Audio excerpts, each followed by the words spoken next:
Jumpa lagi dengan kami Patra TV. Aktivitas warga yang bekerja ataupun melakukan kegiatan usaha dengan memakai kendaraan bermotor, baik roda 2 maupun roda 4 menjadikan kemacetan lalu lintas yang sangat padat.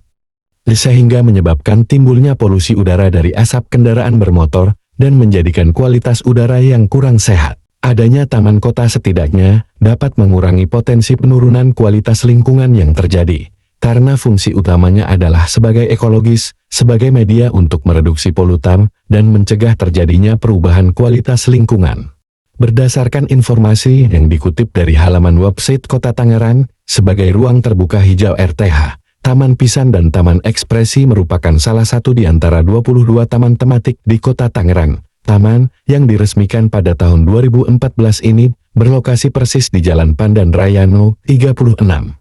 Kelurahan Karawaci Baru, Kecamatan Karawaci, tepatnya di perempatan kantor DKP, Perumnas 1, Kota Tangerang, berhadapan dengan Taman Ekspresi. Keberadaan taman kota menjadi hal yang penting, salah satunya sebagai sarana berkumpul dan berinteraksi juga rekreasi pelepas penatnya kondisi kehidupan di perkotaan. Terpeliharanya taman kota dengan baik akan meningkatkan kebersihan dan keindahan lingkungan, sehingga akan memiliki nilai estetika yang memadai. Selain itu, fungsi taman kota juga sebagai tempat melakukan berbagai aktivitas sosial, seperti berkumpul bersama penghuni atau warga yang lain, sebagaimana keberadaan Taman Pisang dan Taman Ekspresi yang terletak berdekatan dengan Kecamatan Cibodas dan Karawaci Kota Tangerang.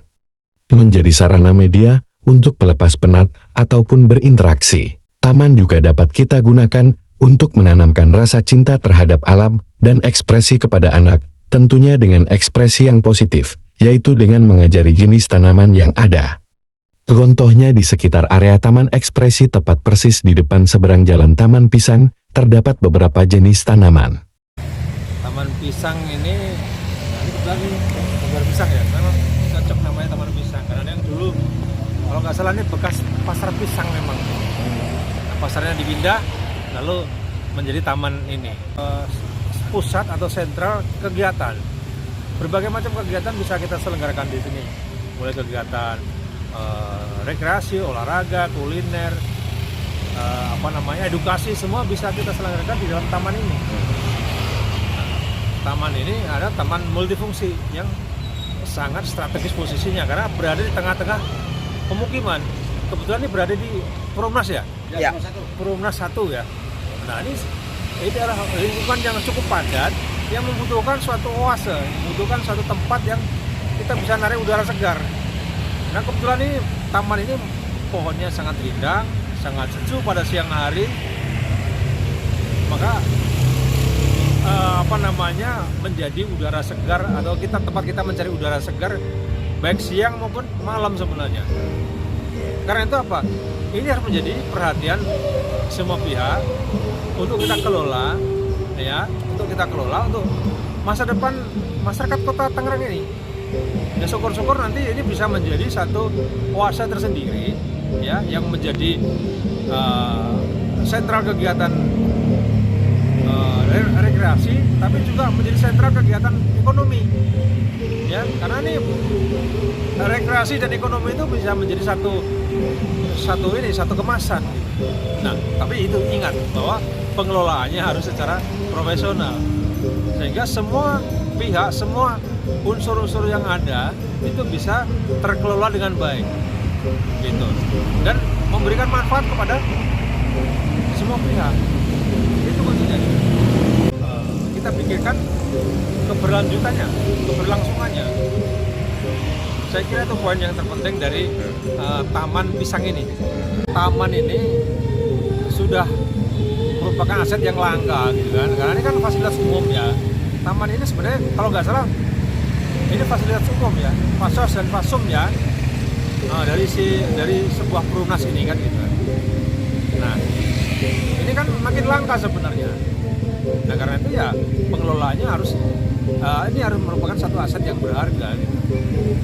Nah, bahwa itu menjadi ikon atau tidak, itu terserah warganya atau terserah pengelolanya. Kalau ini mau dimanfaatkan menjadi sebuah tolak ukur keberhasilan mengelola kesehatan masyarakat, ya bisa saja menjadi ikon gitu.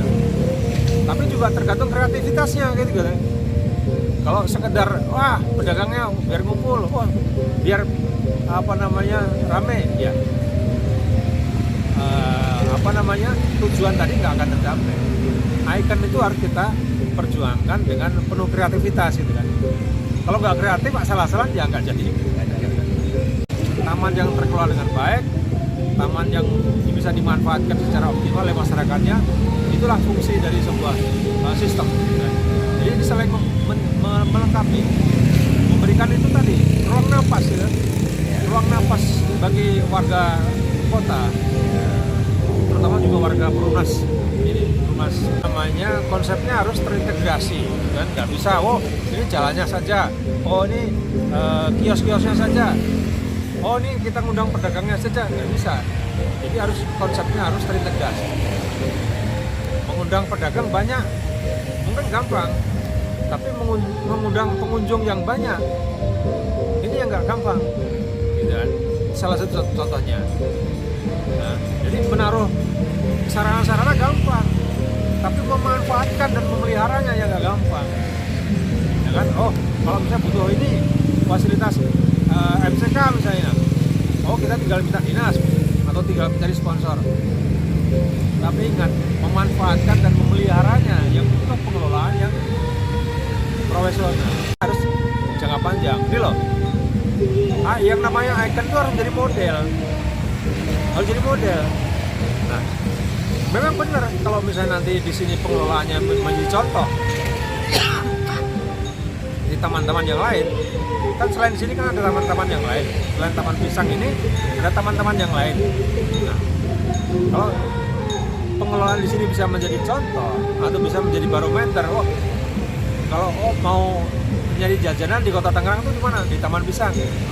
Kalau nyari taman yang enak atau yang teduh, yang asri, yang ini di Kota Tangerang di mana? Taman Pisang. Nah, itu bisa menjadi referensi, menjadi rujukan.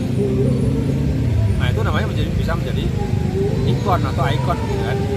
Nah, itu aja sebenarnya. Harus kreatif dan ya, harus kekinian lah, kekinian. Kita pikirkan juga bagaimana keberlanjutannya. Saya kira itu yang dibutuhkan oleh pedagang ini, yaitu tenda, tempat, dan juga kenyamanan lah ya umumnya, dan juga untuk semuanya yang dibutuhkan dari pedagang ini, ya semua dia membutuhkan semuanya untuk fasilitas pedagang supaya konsep ini akan berjangka panjang gitulah, untuk majunya. Dan ini makanya kita butuhkan UMKM di sininya. Bagaimana harapannya sebagai pengelola dan warga di sini asli? Saya minta dibantu dari UKM supaya pedagang-pedagang dilancarkan. Bagaimana caranya harus bisa bagaimana? Begitu Pak. Apa yang dibutuhkan kira-kira Pak? Dibutuhkannya usaha-usaha modal-modal gitu. Modal. Tenda, segala bermacam-macam lah Pak. Kalau bisa. Siap. Subscribe to my channel.